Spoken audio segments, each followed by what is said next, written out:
Jurassic Park III, 2001. Fans were disappointed that the Lost World sidelined Dr. Alan Grant and Ellie Sattler, so Universal decided the third film should bring them back front and center. But instead of a natural story, the script bent itself into absurdity to justify Grant's return. So what did the writers do? They had a random couple trick Alan Grant into returning to Site B by lying about funding. Paul Kirby. Kirby Enterprises. What can I do for you, Mr. Kirby? I have a proposition I'd like to discuss with you.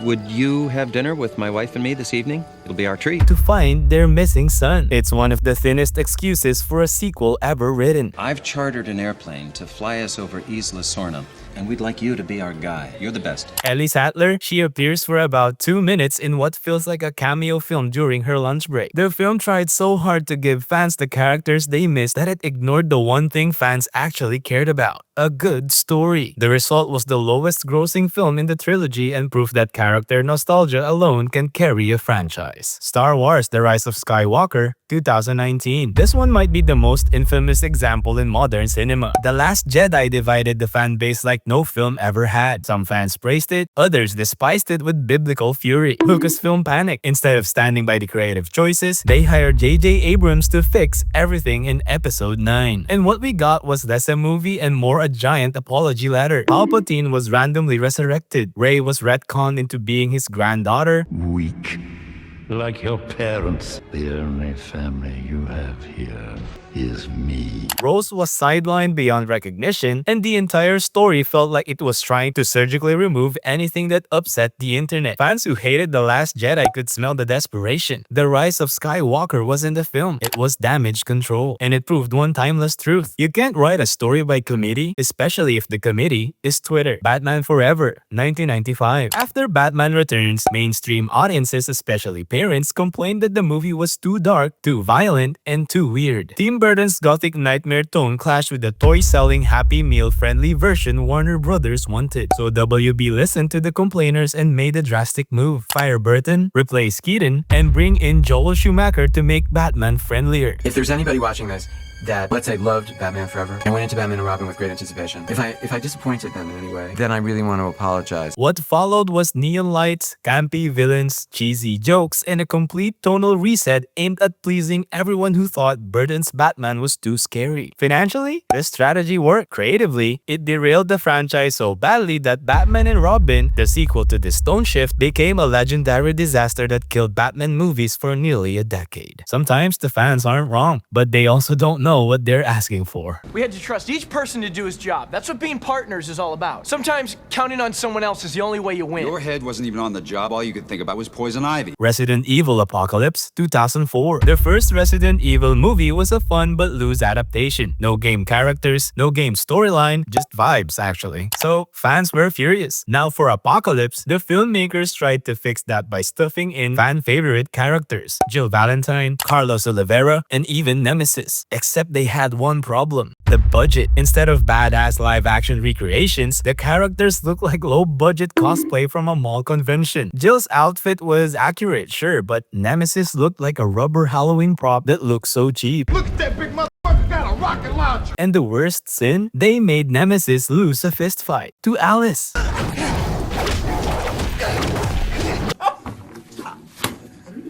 Fans wanted faithful adaptations, not humiliations. Ironically, the series never recovered from trying too hard to look like the games. The more game elements they added, the worse the movies got. So the most faithful movie remained the one fans originally complained about: Spectre, 2015. Skyfall was the highest grossing Bond film ever. Billion-dollar success. Critical darling. But some fans complained it didn't feel like a Bond movie. It was too dark, too Nolan-inspired, not campy enough. So for Spectre, director Sam Mendes tried to split the difference: half modern action thriller, half retro Roger Moore era goofiness. And the movie snapped under the pressure. Classic tropes returned: gadgets, a huge henchman, passive Bond girls, super villain layers, but without the charm or wit that once made them fun. And then came the big twist: Blofeld again. But this time, he was retconned into being Bond's long-lost evil foster brother. This cuckoo made me realize my father's life had to end. In a way, he's responsible for the path I took.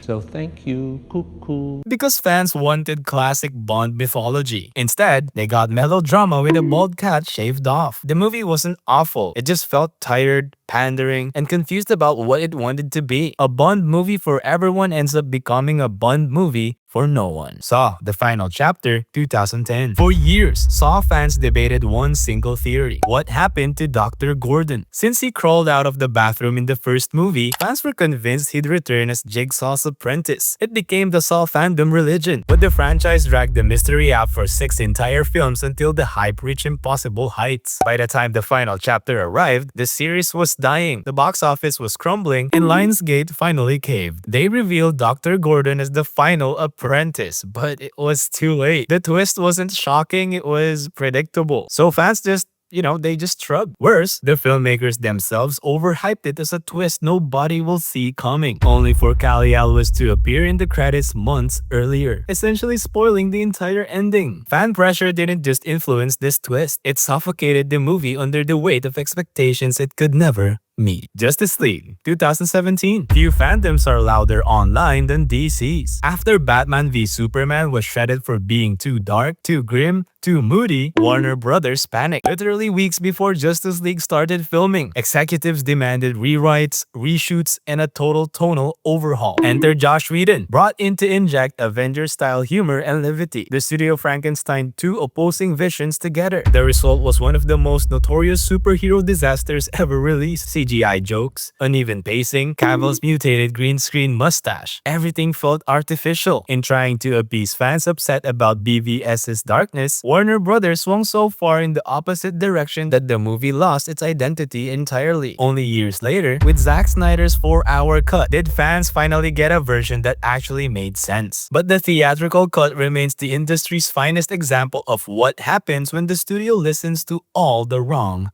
fans. And right now, with the situation with Warner Brothers, what do you guys think? Is Snyder coming back to continue his Justice League story? Star Trek Into Darkness, 2013. The 2009 Star Trek reboot had one simple mission: make Star Trek cool again. And J.J. Abrams did it. Critics loved it, audiences embraced it, and the franchise suddenly felt alive for the first time in decades. But the hardcore Trekkies weren't as happy. To them, Abrams committed the ultimate sin. He made Star Trek feel like Star Wars. Instead of meditative sci-fi philosophy, they got a glossy action-packed blockbuster. Abrams heard that criticism loud and clear and overcorrected so hard in Star Trek Into Darkness that the movie practically folded in on itself. Instead of carving its own identity, the film desperately tried to imitate the Wrath of Khan, basically becoming a nostalgic collage of references and inverted callbacks. The result? A rehashed plot. A painfully miscast Benedict Cumberbatch as Khan. Who the hell are you? A remnant of a time long past. My name